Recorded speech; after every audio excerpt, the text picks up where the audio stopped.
Banyak tokoh-tokoh agama itu nggak ngerti sains, nggak ngerti teknologi gitu ya. Tapi nggak melek, itu sangat negatif. Prof Jalal menggambarkan juga, ngasih contoh gini. Perilaku orang beragama itu hayal saja, nggak masuk akal, tapi diperteguh. Contohnya adalah merpati malah. Nih dari yang 4 ini, yang James Lebah, kemudian B.F. Skinner, terus George Peter, Sigmund Freud, itu kalau di rate itu yang paling ganas, yang paling bahaya itu yang mana itu?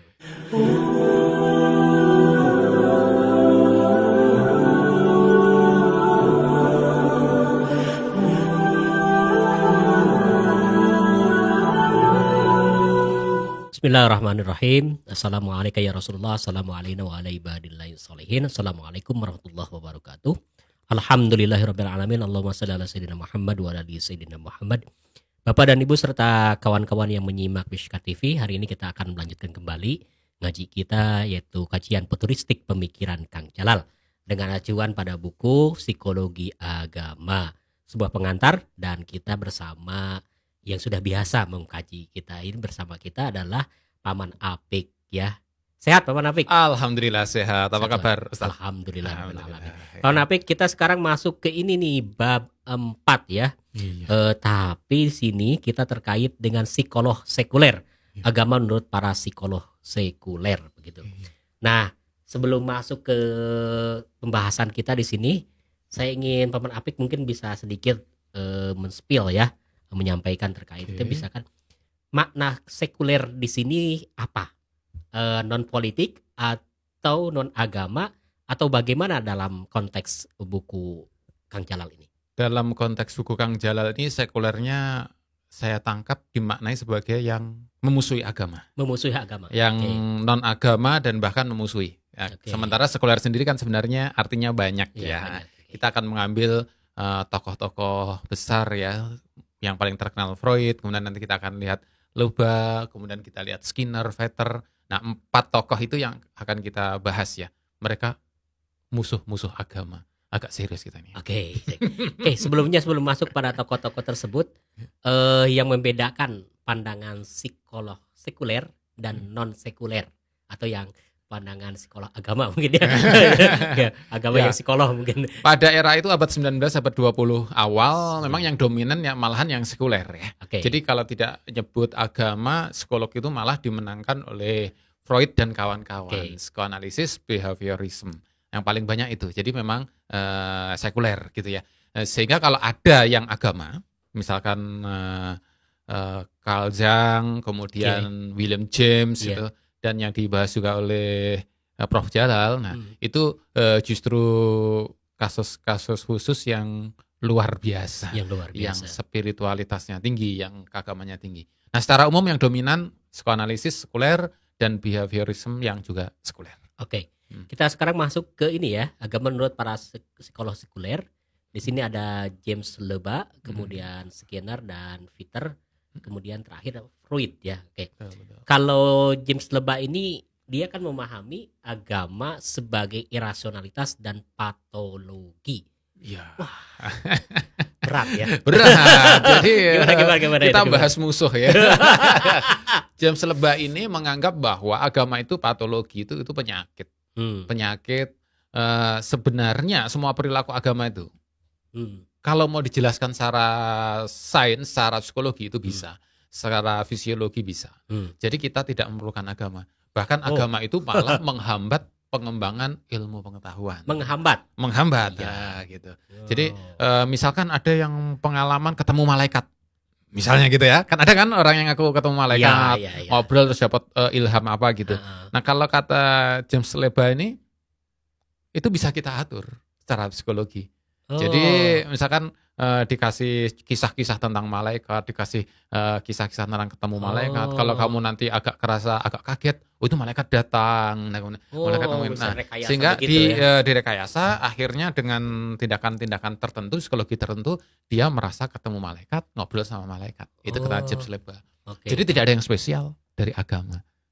Begitu sampai begitu pandangannya. Kalau pandangannya ini si Skinner ini gimana?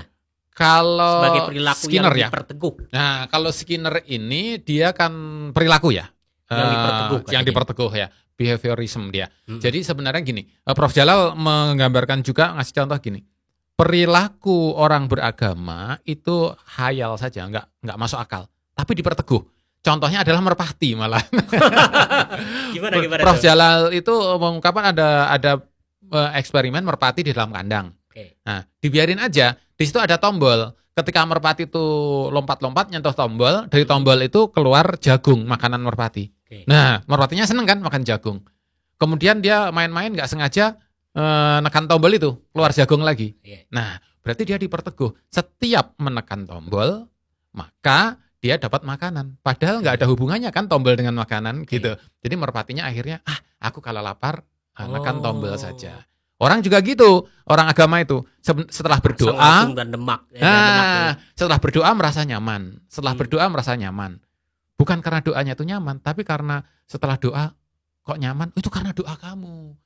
Itu karena doa kamu. Jadi dia mengira bahwa karena doa jadi nyaman. Padahal belum tentu. Padahal belum barangkali karena diperteguh saja.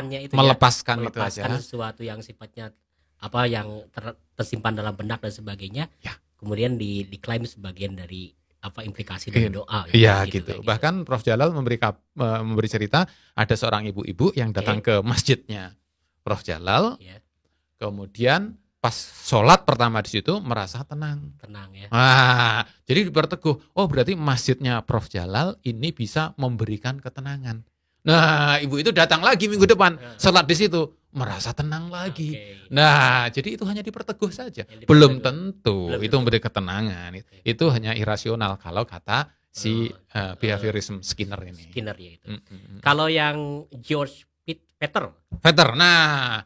Kalau respon pada situasi tak terduga katanya. Pada situasi tak terduga, kita kan misalnya ya ditinggal orang tercinta. Misalkan meninggal gitu, itu tak terduga.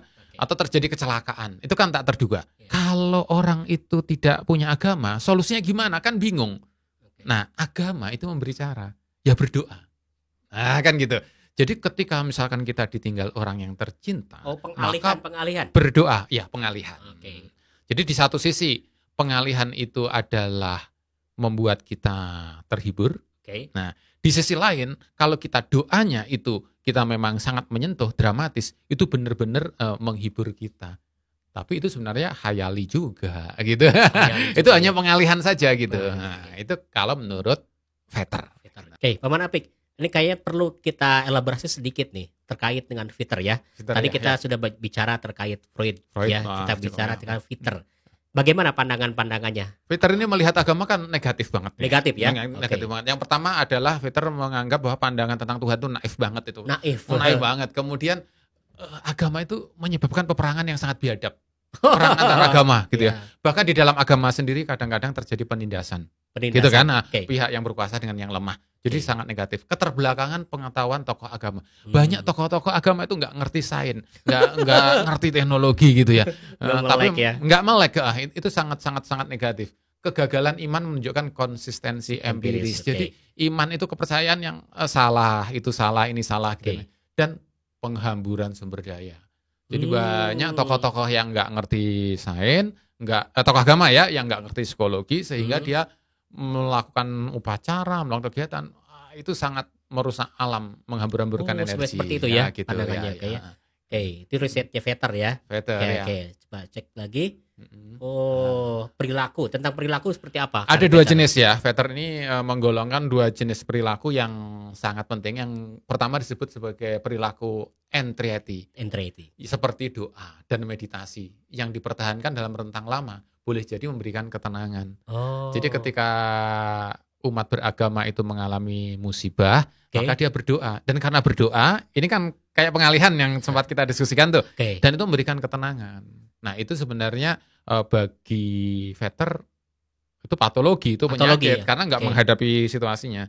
Tapi sebenarnya kita mengatakan juga, loh memang berdoa itu penting. Kan gitu. Dan efeknya ternyata bagus juga orang berdoa itu ada. Gitu. Jadi Vetter sendiri juga bingung. Kayaknya nggak masuk akal berdoa itu, tapi kok dampaknya benar-benar bagus. Apalagi kalau misalkan umat Islam ya. Umat Islam kan baca Al-Quran itu dapat pahala. Betul. Jadi dengan baca Quran aja udah menyelesaikan banyak masalah. Okay. Yang kedua perilaku orgi, yaitu upacara yang dramatis. Ya. Jadi dengan upacara besar-besaran, jadi problem yang tadinya sangat sulit, ya kita kan jadi lupa. Nah, kita dengan hanyut dengan ibadah, ibadah ngumpul jamaah bareng ratusan ribuan. Nah, jadi tadinya masalah yang rumit selesai dengan sendirinya. Padahal nanti kalau kembali masalah lagi gitu. Tapi memang risetnya justru menunjukkan kadang-kadang justru dengan upacara itu solusinya benar-benar berubah gitu. Jadi menurut Vetter itu buruk, agama tapi jadi ada ininya, ada peran, dampak positifnya. Kayak gitu. Dianggap Vetter negatif tapi ternyata positif. Nah, gitu. Ya. Jadi termasuk yang memiliki pandangan yang bisa mengarah pada pro agama. Iya, benar. Gitu. Peluangnya ada. Serangan terhadap agama ternyata malah menunjukkan itu justru keunggulan agama itu juga. Luar biasa. Oke, sekarang yang terakhir nih terkait dengan Sigmund Freud itu, agama sebagai pemuas keinginan kekanak-kanakan, bahkan agama disebut delusi ya, kayak gitu. Karena kalau kita analisa lagi kan karena faktor kehilangan sosok ayah ya, bapak dan sebagainya. Ya. Itu kok bisa ya Freud itu menyampaikan sebagai delusi, sebagai kanak-kanakan, gimana itu? Ya kalau Freud dia kan mengidolakan ayah, dia kehilangan ayah, jadi dia menganggap bahwa umat beragama itu kehilangan ayah, yaitu kehilangan Tuhan. Sehingga dia delusi pengen dapat ayah, yaitu Tuhan yang maha kuasa, yang maha pengasih. Nah itu adalah penyakit. Nah lagi-lagi itu delusi. Dan itu menghambat lagi-lagi perkembangan sains. Sehingga bagi Freud, kita harus meninggalkan agama agar sains berkembang, psikologi berkembang, umat manusia berkembang. Nah itu kata Freud muda. Freud dewasa gimana? Nah Freud dewasa pengkajiannya kan sebenarnya lalu kenapa kita bergerak mencari itu semua? Karena kita mencari perlindungan, kita mencari kekayaan misalkan, kita mencari prestasi. Itu kalau kata Freud muda itu kan karena tak sadar ya, karena dorongan bawah sadar atau tak sadar, unconscious atau non-conscious itu adalah karena dorongan hasrat. Kalau Freud muda, tapi Freud tua itu karena dorongan kita tak sadar ataupun sadar kita sedang menuju mati. Nah kematian itu transenden, rohani kematian itu. Jadi sebenarnya Freud tua itu mengatakan bahwa kita itu sadar tak sadar kita menuju penyempurnaan rohani. Kita akan menuju kepada Tuhan. Nah sekarang di zaman sekarang ini berkembang aliran psikoanalisis dari Freud melalui Lacan, kemudian melalui Zizek dan kawan-kawan. Ini mengembangkan psikoanalisis yang makin canggih bahwa Tuhan itu menjadi bagi mereka biasa. Bagi yang percaya Tuhan ya Freud itu mengantarkan kepada ketuhanan yang kuat. Bagi yang nggak percaya Tuhan ya dia nggak percaya Tuhan meskipun dengan Freud. Jadi akhirnya Freud itu bisa sangat spiritualis. Spiritualis. Nih dari yang 4 ini yang James Lebah, kemudian B.F. Skinner, terus George Peter, Sigmund Freud itu kalau di rate itu yang paling ganas, yang paling bahaya itu yang mana? Yang paling ganas Freud, yang paling tidak ganas sebenarnya James Lebah. Kok bisa? James Lebah itu sebenarnya dia mengkritik praktek-praktek agama yang menghambat berpikir saintifik, kemudian kadang-kadang melakukan pemborosan. Kan misalkan kalau upacara keagamaan itu rame-rame kan boros energi, itu dia kritik. Tapi James Lebah itu sebenarnya dia lembut karena dia sadar bahwa semua orang itu memiliki kehausan spiritual. Dia sadar. Nah, sehingga dia mengatakan kita itu butuh agama, kita butuh spiritual. Cuma prakteknya jangan begitu, prakteknya jangan ngawur gitu lah kata dia. Jadi ajaran-ajaran agama itu harus disesuaikan dengan perkembangan psikologi, perkembangan sains. Jadi sebenarnya mengkritik James Lebah itu, tapi dia juga mengajukan solusi yang tetap spiritual. Kalau pandangan Pak Apik nih, temuan-temuan di misalkan di hasanah akademik atau termasuk yang ini khususnya di Indonesia nih. Yang fenomena 4 ini ya. James, Lebah, Skinner sama George Peter dan Sigmund Freud itu sebetulnya yang nampak yang mana di Indonesia? Kalau yang nampak itu Skinner. Skinner. Jadi kalau Freud belum ya? Freud itu dia kenal tapi masih terlalu galak ya. Nah, karena dia kan menganggap agama itu delusi, Tuhan itu delusi, kayaknya terlalu galak. Belum. Kalau Skinner kelihatan gini, kan yang diperteguh. Oh aku ini sedekah nih di masjid ini 10.000 rupiah. Oh setelah itu dapat rezeki 100.000 rupiah. Wah diperteguh kan. Oh besok aku sedekah lagi 10.000 rupiah, dapat 100.000 rupiah lagi. Nah itu diperteguh itu kan gitu. Jadi akhirnya dia rajin sedekah. Nah jadi orang di Indonesia diperteguh terus dengan amalan-amalan sedikit. Oh nanti dapat keajaiban.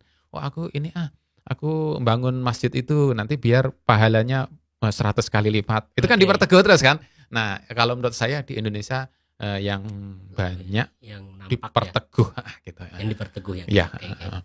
Oke, kalau yang terkait dengan implikasi ini dalam perkembangan psikologi selanjutnya dari melihat dampak yang Freud itu, apakah psikologi nampaknya semakin bagus sikapnya pada agama atau semakin buruk pasca, mungkin kita bisa pasca Freud ya? Ya, gitu. Nah, Freud ini menarik ya, karena begitu dia kerasnya itu, justru respon dari murid-muridnya jadi macam-macam. Oke. Misalkan murid pertamanya kan Pfister sama Carl Jung, itu langsung merespon bahwa kita kembali ke agama, gitu. Meskipun yang lain-lainnya sekuler ya, bahkan ateis.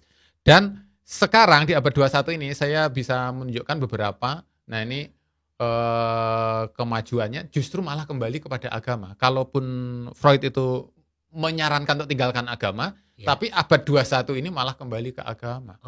Karena ketika kita praktek psikoanalisis, kita harus menawarkan objek yang baik. Objek yang baik yang dipikirkan secara psikologis itu apa? Itu adalah misalkan akhlak yang mulia. Misalnya kan, jadi kalau psikologis kan orang ini punya masalah psikologis sulit disembuhkan dan dia sudah sembuh ini udah nol, tapi kan dia butuh pegangannya apa? Akhlak mulia misalnya. Nah kan kembali ke agama, begitu dia diisi dengan akhlak mulia, dengan ajaran-ajaran agama, sehat, bukan hanya nol tapi menjadi positif, tumbuh, gitu. Nah ini berkembang terus sampai sekarang, sampai abad 21 ini. Kemudian juga proses pemindahan, proses dialognya antara terapi itu juga dengan akhlak yang mulia, dengan tutur kata yang lembut, itu ternyata lebih memudahkan. Jadi sudah mulai fase psikoterapi suportif ada ya? Iya, suportif pada agama. Sekarang kepada agama. Meskipun ya tetap dialektikanya yang anti agama tetap ada juga. Tapi yang ke arah agama, wah makin semangat sekarang. Oke, Kawan Apik, tampaknya ada hal yang ingin disampaikan, mungkin barangkali closing dari pertemuan kita ini. Insya Allah nanti kita akan nyambung lagi. Siap, ya. Oke, barangkali di bagian akhir ini memang episode kita, saya mewakili psikolog sekuler ya ini. Memang agak memusuhin agama, jadi mohon maaf ini karena kita sedang belajar dari bahasa mereka. Bagaimanapun meskipun tampaknya sekuler, tampaknya memusuhin agama, mereka ternyata menyimpan kerinduan spiritual untuk kembali kepada agama dan meyakini bahwa memang kita membutuhkan pertumbuhan dan perkembangan rohani yang Oke, terima kasih Paman Apik. Nanti kita kembali lagi seperti apa yang kita akan rencanakan. Bapak dan Ibu serta kawan-kawan yang menyimak Musyika TV, kita nanti kembali lagi untuk belajar bersama buku psikologi agama dan pada pertemuan selanjutnya.